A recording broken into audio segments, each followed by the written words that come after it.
Hi friends, आप सभी का आपके अपने यूट्यूब चैनल यूपीएससी इन्फो 24 में स्वागत है। तो दोस्तों, हम उम्मीद करते हैं कि आप सभी लोग स्वस्थ होंगे और खुश होंगे। फ्रेंड्स, ये जो वीडियो है ये पीजीटी नागरिक शास्त्र के लिए है। अगर आप पीजीटी की तैयारी कर रहे हैं पॉलिटी या सिविक्स से तो ये वीडियो आपके लिए है। पहला नंबर क्वेश्चन देखते हैं फ्रेंड्स। निम्न में से कौन यह मानता है कि स्वतंत्रता और समानता एक दूसरे के पूरक हैं?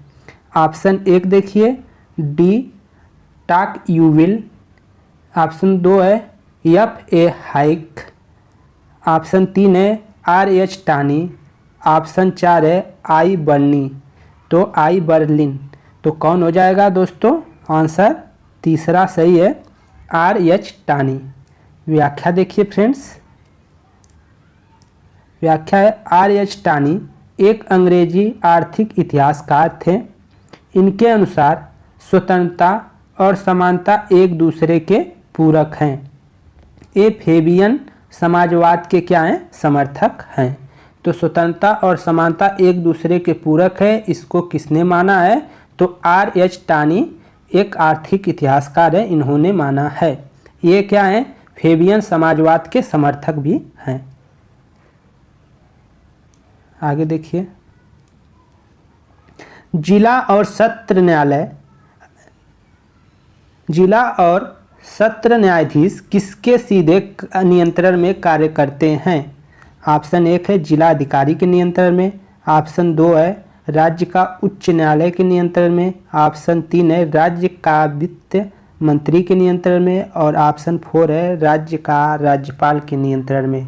जिला और सत्र न्यायाधीश किसके सीधे नियंत्रण में कार्य करते हैं?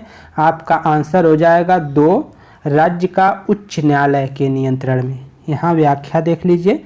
प्रशासनिक शक्तियों के अंतर्गत राज्य के उच्च न्यायालय को अनुच्छेद 233 के अंतर्गत अपने अधीनस्थ जिला और सत्र न्यायालय पर नियंत्रण स्थापित है। तो किस अनुच्छेद के तहत नियंत्रण स्थापित है? तो 233 के अंतर्गत। आगे देखिए, तीसरा नंबर क्वेश्चन 33 हो जाएगा। निम्न में से कौन आधुनिक व्यक्तिवाद का प्रवक्ता है? ठीक है, लास्की, लीकाक, हाब्स, ग्राहम, वालास। तो कौन हो जाएगा फ्रेंड्स? चौथा आंसर सही हो जाएगा, ग्राहम वालास आधुनिक व्यक्तिवाद का प्रवक्ता हैं। ठीक है, व्याख्या देखिए। आधुनिक व्यक्तिवाद का प्रवक्ता ग्राहम वालास को माना जाता है।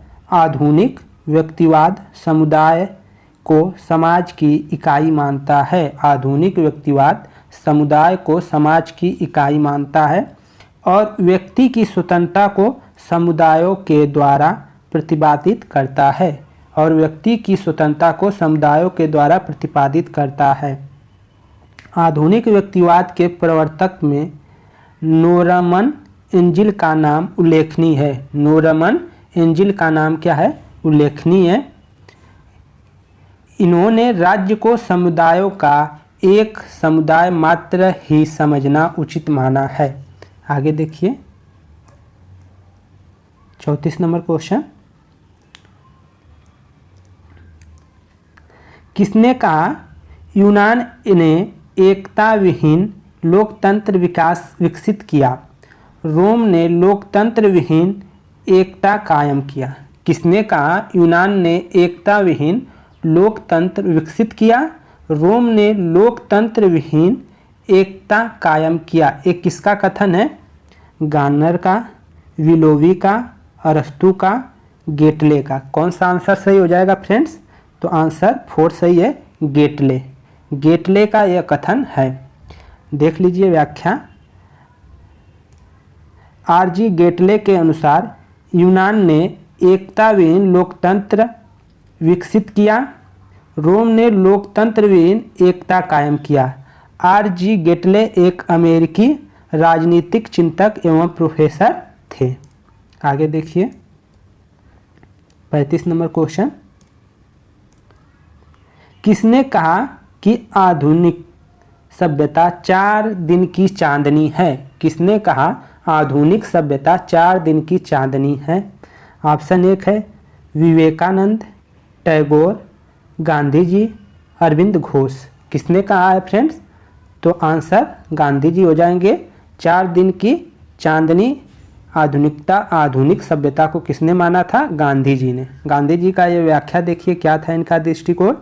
महात्मा गांधी के कथा अनुसार आधुनिक सभ्यता 4 दिन की चांदनी है। महात्मा गांधी के अनुसार आधुनिक सभ्यता अनीति और अधर्म पर आधारित है। अनीति और अधर्म पे आधारित है, इसलिए यह सर्वग्रासी है। इसलिए यह क्या है? सर्वग्रासी है।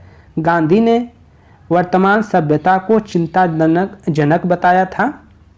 महात्मा गांधी जो पाश्चात्य सभ्यता के कड़े आलोचक थे, पश्चिमी सभ्यता के क्या थे? कड़े आलोचक थे गांधी जी। आगे देख लीजिए, 36 नंबर क्वेश्चन है। संयुक्त राष्ट्र चार्टर मुख्यतः क्या है? ये आपको बताना है। पूर्णतः व्यक्तिगत मानव अधिकारों से संबंधित है, राज्यों के बीच संबंध से संबंधित है, शक्ति, न्याय, स्वतंत्रता और आर्थिक तथा सामाजिक अधिकारों जैसे व्यापक विषयों के लिए। चौथा है बड़ी, मध्यम और छोटी शक्तियों के अधिकार और कर्तव्यों के लिए। तो इसका जो आंसर हो जाएगा तीसरा सही हो जाएगा। संयुक्त राष्ट्र चार्टर मुख्यतः शांति, न्याय, स्वतंत्रता, आर्थिक तथा सामाजिक अधिकारों जैसे व्यापक विषयों के लिए है। व्याख्या देखते हैं फ्रेंड्स। व्याख्या में संयुक्त राष्ट्र संघ 24 अक्टूबर 1945 को संयुक्त राष्ट्र अधिकार पत्र के माध्यम से की गई थी। संयुक्त राष्ट्र संघ की स्थापना 24 अक्टूबर 1945 को संयुक्त राष्ट्र अधिकार पत्र के माध्यम से की गई थी। इसका मिशन एवं उद्देश्य इसके चार्टर में अंतर्राष्ट्रीय शांति एवं सुरक्षा बनाए रखना, मानवाधिकार की रक्षा, मानवीय सहायता पहुंचाना एवं सतत विकास को बढ़ावा देना उल्लेखित है। तो ये था व्याख्या। आगे देखिए 37 नंबर क्वेश्चन। जयप्रकाश नारायण किस अवधारणा के प्रतिपादक थे? संस्कृति क्रांति के, संपूर्ण क्रांति के, चतुर्भुज, स्तंभीय राज्य के, उपयुक्त में से कोई नहीं। तो आंसर जो आपका हो जाएगा दूसरा सही हो जाएगा। संपूर्ण क्रांति क्या है? संपूर्ण क्रांति के प्रतिपादक जयप्रकाश नारायण थे। ठीक है, इनकी व्याख्या देख लेते हैं। व्याख्या, संपूर्ण क्रांति की अवधारणा जयप्रकाश नारायण ने प्रतिपादित की थी। जयप्रकाश नारायण का जन्म 11 अक्टूबर 1902 को बिहार में सारण के सीतावदियारा में हुआ था। इन्हें लोकनायक के भी नाम से जाना जाता है। सीतावदियारा वर्तमान में बलिया उत्तर प्रदेश में स्थित है। ठीक है, इन्हें 1998 में भारत रत्न से सम्मानित किया गया है। कब सम्मानित किया गया है भारत रत्न से? 1998 में। इनकी प्रमुख रचनाओं में prison diary, towards total revolution, socialism, Sarvodaya and democracy है। तो इनकी प्रमुख रचनाएं ये हैं 4, इसको लिख लीजिए, आप नोट कर लीजिए। आगे देखते हैं 38 नंबर क्वेश्चन। निम्न में से कौन सा एक संसदीय शासन का लक्षण नहीं है? निम्न में से कौन से सांसदीय शासन का लक्षण नहीं है ये बताना है। तो दोहरी कार्यपालिका, प्रधानमंत्री का नेतृत्व, सामूहिक उत्तरदायित्व, विधायिका एवं कार्यपालिका में पूर्णतः पृथक्करण। मतलब पृथक्करण का सिद्धांत जो है वो है क्या? संसदीय शासन प्रणाली का लक्षण नहीं है, ये बताना है कौन सा लक्षण नहीं है। तो इसमें जो आंसर हो जाएगा 4 हो जाएगा। ठीक है, विधायिका एवं कार्यपालिका में पूर्ण पृथक्करण, ये क्या है? जो संसदीय शासन प्रणाली का लक्षण नहीं है। दोहरी कार्यपालिका, प्रधानमंत्री का नेतृत्व और सामूहिक उत्तरदायित्व क्या है? संसदीय शासन प्रणाली का जो है एक लक्षण है। अब इनका व्याख्या देख लेते हैं फ्रेंड्स। विधायिका एवं कार्यपालिका में पूर्ण पृथक्करण संसदीय शासन का लक्षण नहीं, अपितु अध्यात्मक शासन प्रणाली व्यवस्था का क्या है? गुण है। अध्यात्मक शासन व्यवस्था में कार्यपालिका व्यवस्थापिका के प्रति उत्तरदायी नहीं होती है। जबकि संस्थात्मक शासन व्यवस्था में कार्यपालिका और व्यवस्थापिका परस्पर संबंधित होती हैं। कार्यपालिका तथा व्यवस्थापिका के प्रति पूर्ण रूप से उत्तरदायी होता है। संसदात्मक शासन व्यवस्था में को मंत्रिमंडलात्मक सरकार के नाम से भी जाना जाता है। संसदात्मक शासन व्यवस्था को मंत्रिमंडलात्मक सरकार के नाम से भी जाना जाता है। तो फ्रेंड 39 नंबर क्वेश्चन देखते हैं। निम्न में से कौन सा भारत सरकार में सहायक अभिकरण का उदाहरण है? ये क्वेश्चन आपका पीजीटी 2021 में पूछा गया है फ्रेंड्स। तो इसमें ऑप्शन दिया है नीति आयोग, प्रधानमंत्री कार्यालय, केंद्रीय सार्वजनिक निर्माण विभाग और मंत्रिमंडल सचिवालय। तो आंसर जो है वो कौन है? केंद्रीय सार्वजनिक निर्माण विभाग। व्याख्या देख लेते हैं फ्रेंड्स। व्याख्या है केंद्रीय सार्वजनिक निर्माण विभाग भारत सरकार में सहायक अभिकरण नहीं अपितु सूत्र अभिकरण का उदाहरण है, जबकि नीति आयोग, प्रधानमंत्री कार्यालय, मंत्रिमंडल सचिवालय सहायक अभिकरण का क्या है? उदाहरण है। तो इसका उत्तर आयोग ने 3 माना है, परंतु केंद्रीय सार्वजनिक ठीक है निर्माण विभाग सूत्र अभिकरण है, न कि सहायक अभिकरण। तो इसका जो आंसर होना चाहिए दोस्तों, यहाँ पे क्वेश्चन ही गलत पूछा था, लेकिन इसको आयोग ने क्या माना है? तीसरा आंसर इसको सही माना है। तो तीसरा सही है, लेकिन वास्तव में देखा जाए तो सहायक अभिकरण में नीति आयोग, प्रधानमंत्री कार्यालय और मंत्रिमंडल सचिवालय हैं। तो यहाँ पे अगर नहीं पूछता तो आप ये आंसर सही हो जाता, लेकिन क्वेश्चन गलत पूछा था, इसलिए आप लोग व्याख्या देख लीजिएगा। आगे देखते हैं 40 नंबर क्वेश्चन। अब तक के समाज का इतिहास वर्ग संघर्ष इतिहास है। यह पंक्ति किस पुस्तक से है? अब तक के समाज का इतिहास वर्ग संघर्ष का इतिहास है। यह पंक्तियाँ किस पुस्तक से है? ये आपको बताना है। दास कैपिटल से, कम्युनिस्ट मैनिफेस्टो से, स्टेट एंड रेवोल्यूशन से, पॉवर्टी ऑफ फिलोसफी से। तो किससे है दोस्तों? तो ऑप्शन 2 सही है, कम्युनिस्ट मैनिफेस्टो से है। और कम्युनिस्ट मैनिफेस्टो कार्ल मार्क्स की पुस्तक है, दास कैपिटल भी कार्ल मार्क्स की पुस्तक है। तो ये सब याद रखेंगे, ठीक है। तो आगे देखते हैं व्याख्या। अब तक के समाज का इतिहास वर्ग संघर्ष का इतिहास है। यह पंक्ति कार्ल मार्क्स एवं फ्रेडरिक एंगेल्स की रचना कम्युनिस्ट मैनिफेस्टो में उल्लिखित है। कार्ल मार्क्स वैज्ञानिक समाजवाद का प्रतिपादक माना जाता है। मार्क्स ने समाज को पहली बार आर्थिक रूप से 2 वर्गों में विभाजित किया था। मार्क्स के सिद्धांत का मूल आधार आर्थिक नियतवाद है। मार्क्स का उद्देश्य एक वर्ग विहीन एवं राज्य विहीन समाज की स्थापना करना है। मार्क्स का उद्देश्य क्या है? एक वर्ग विहीन एवं राज्य विहीन समाज की स्थापना करना है। आगे देखिए, मार्क्स को पूंजीपतियों के साथ में शोषण का एक यंत्र मानता है। मार्क्स राज को पूंजीपतियों के साथ में शोषण का क्या है? एक यंत्र मानता है।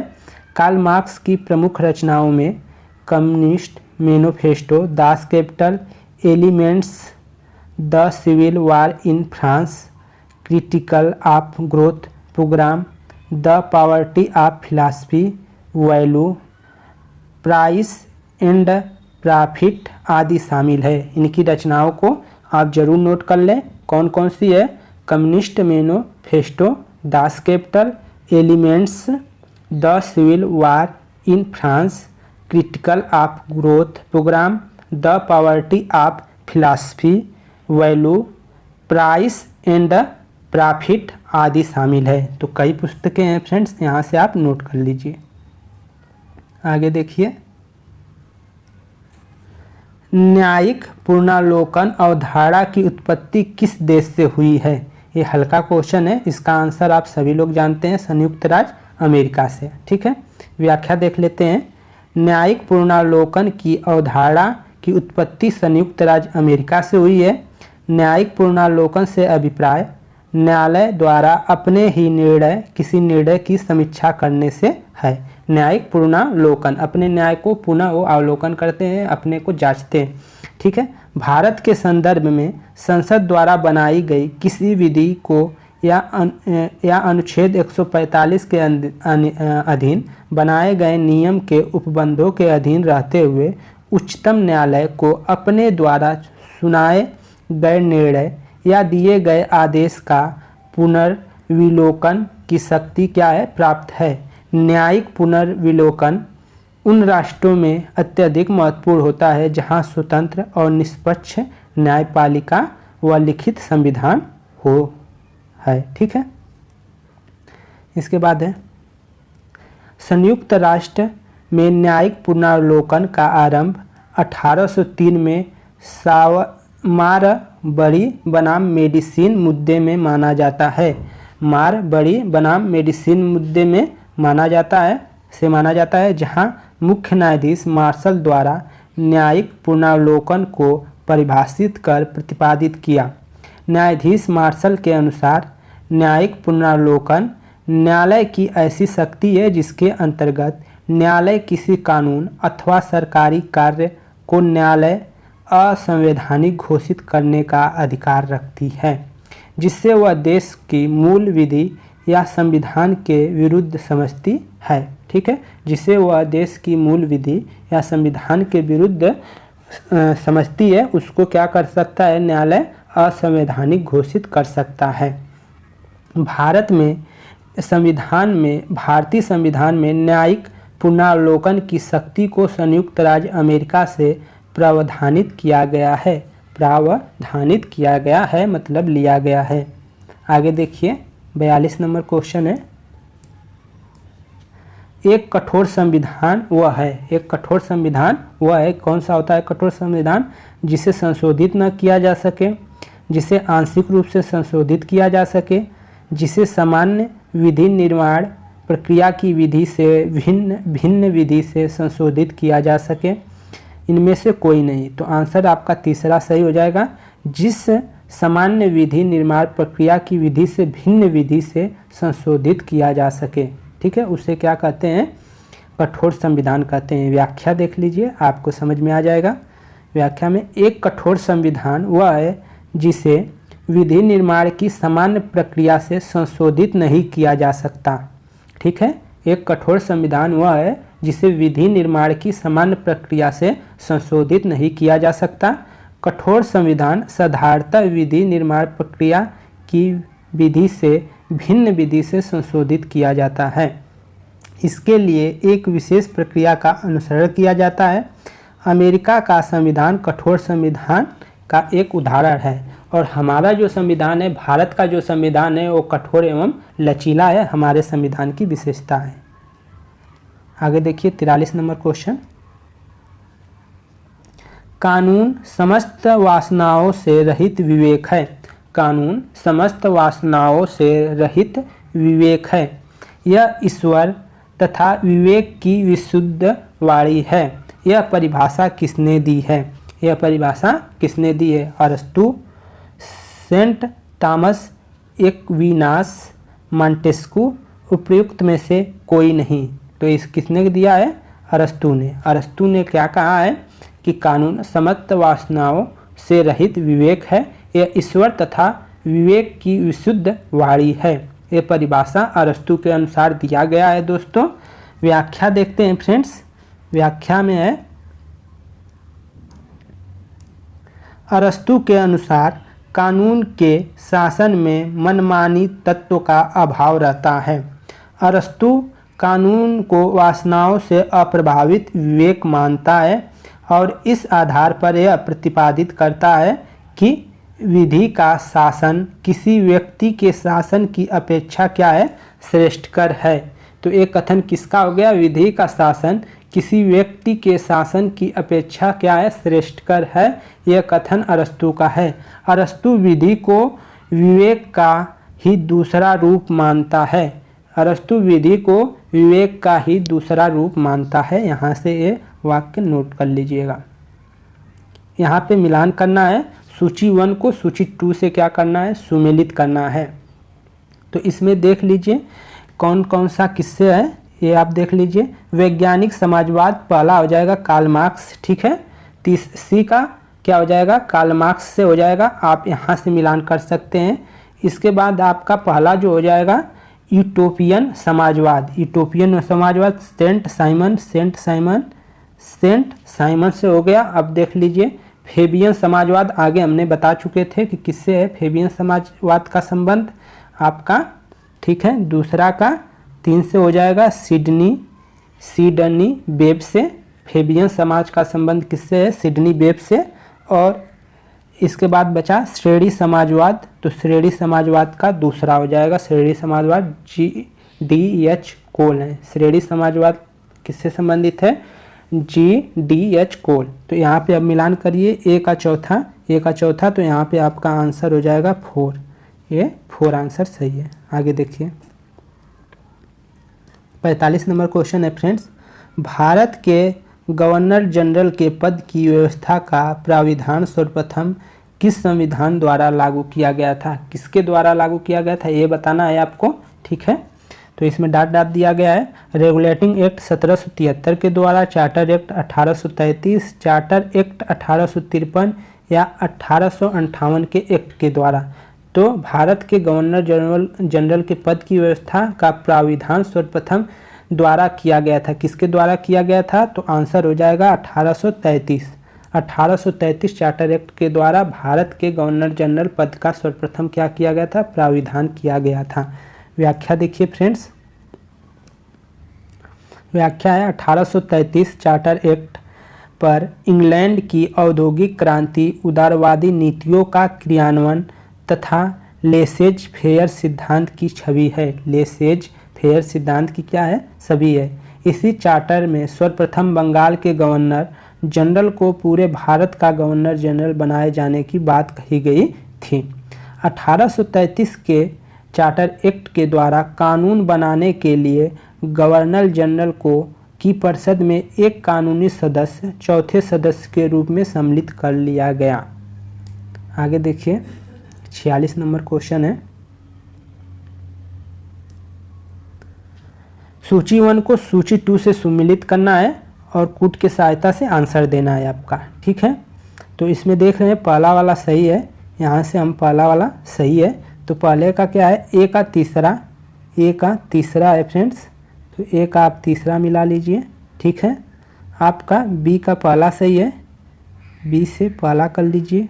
इसके बाद सी का दूसरा सही है, सी का दूसरा हो गया, और डी का चौथा सही है, तो डी का चौथा सही हो गया। मतलब FMCT किससे है, व्यापक विनाश के हथियार का अप्रसार। मार्टियल प्रोटोकॉल का संबंध किससे है, जलवायु परिवर्तन से। ट्रिप्स का संबंध है विश्व व्यापार से। WSF वैश्विक सामाजिक आंदोलन से इसका संबंध है। तो ये आप याद रखेंगे। आगे देखिए 47 नंबर क्वेश्चन, निम्न में से कौन सा युग्म सही सुमेलित नहीं है, ये बताना है। कौन सा सुमेलित नहीं है, मोतीलाल नेहरू रिपोर्ट, MN जिन्ना खिलाफत आंदोलन, गांधी जी चंपारण आंदोलन, सुभाष चंद्र बोस। तो ये वाला गलत हो जाएगा दोस्तों, ये वाला आपका गलत है, तो यही हमारा सही आंसर हो जाएगा। कौन सुमेलित नहीं है, तो दूसरा आपका सही हो जाएगा। MA जिन्ना वो नहीं थे खिलाफत, यहाँ अली बंधु थे खिलाफत आंदोलन में, तो उनको हम देंगे, ठीक है, अली बंधुओं को, ठीक है। यहाँ पे व्याख्या देख लेते हैं। मोतीलाल नेहरू रिपोर्ट कब आई थी, 1928 में। MA जिन्ना, ठीक है, इन्होंने 14 सूत्री मांग प्रस्तुत किए थे। ये कब किए थे, 1929 में ये। और महात्मा गांधी ने चंपारण आंदोलन 1917 में किया था। सुभाष चंद्र बोस ने फॉरवर्ड ब्लॉक की जो है स्थापना की थी, वो 1939 में किए थे। आपका अगला है, लोक निगम प्रकार का प्रशासन क्या प्राप्त करने की चेष्टा करता है। लोक निगम प्रकार का प्रशासन क्या प्राप्त करने की चेष्टा करता है, कारोबारी दक्षता, नौकरशाही की लोकतांत्रिक वैधता, प्रशासन में लोगों की सहभागिता, सार्वजनिक जवाबदेही देयता का कारोबारी दक्षता के साथ मिश्रण। तो इसका आंसर 4 हो जाएगा, ये वाला सही है। लोक निगम जो है सार्वजनिक जवाबदेहिता का कारोबारी दक्षता के साथ मिश्रण प्राप्त करना चाहता है। व्याख्या देखिए, लोक निगम प्रशासन सार्वजनिक जवाबदेही एवं कारोबारी दक्षता को बेहतर करने का प्रयास करता है। व्यावसायिक और औद्योगिक गतिविधियों के लिए लोक निगम का गठन किया जाता है। आगे देखिए, 39 नंबर है क्वेश्चन आपका। आइंस्टीन ने अपनी पुस्तक में संप्रभुता के सिद्धांत की व्याख्या की है। आइंस्टीन ने अपनी किस पुस्तक में संप्रभुता के सिद्धांत की क्या की है? व्याख्या की है। एक है पॉलिटिक्स, दूसरा है सिविल गवर्नमेंट्स, सोशल कॉन्ट्रैक्ट्स और चौथा है लेक्चर ऑन ज्यूरिस्प्रूडेंस।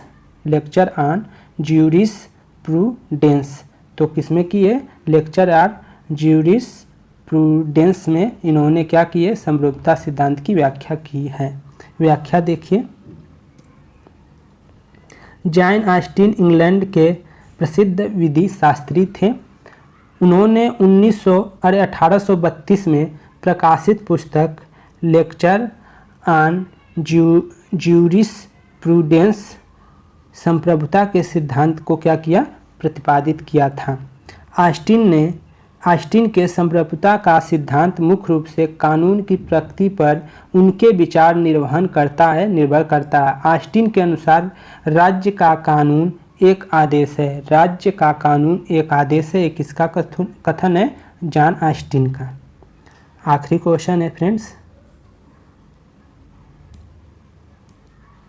शांति के लिए एकता का प्रस्ताव से संयुक्त राष्ट्र संघ के किस अभिकरण की शक्ति में वृद्धि हुई? महासभा में, सिविल गवर्नमेंट में, सोशल कॉन्ट्रैक्ट में, लेक्चरर ऑफ जुडिशरियन में। तो किस में किया गया है? पहला में। ठीक है, पहला हो जाएगा महासभा में। ठीक है, महासभा में। ठीक, तो 3 नवंबर 1950 को शांति के लिए एकता प्रस्ताव पारित किया गया, जिसमें महासभा के कार्यों और शक्तियों का महत्व बढ़ता गया। इस प्रस्ताव के संबंध में विख्यात विधि शास्त्री कुंज ने कहा है। कुंज ने क्या कहा है? ये देख लीजिए, यहाँ से आ सकता है क्वेश्चन। कुंज ने कहा है, यह सुरक्षा परिषद में से कुछ शक्तियाँ लेकर महासभा को देने का प्रस्ताव था, जिससे निषेधाधिकार से बचा जा सके। शास्त्री कुंज ने क्या कहा है? यह सुरक्षा परिषद के कुछ शक्तियाँ लेकर महासभा को देने का प्रस्ताव था, जिससे निषेधाधिकार से बचा जा सके। तो फ्रेंड्स, ये थे टोटल 20 क्वेश्चन जो आप लोगों को पसंद आया होगा। तो फ्रेंड्स, अगर वीडियो पसंद आई है तो वीडियो को लाइक कर दें। आप चैनल पे नए हैं तो इसको प्लीज़ सब्सक्राइब कर दें और हमारे को मोटिवेट करें। नमस्ते।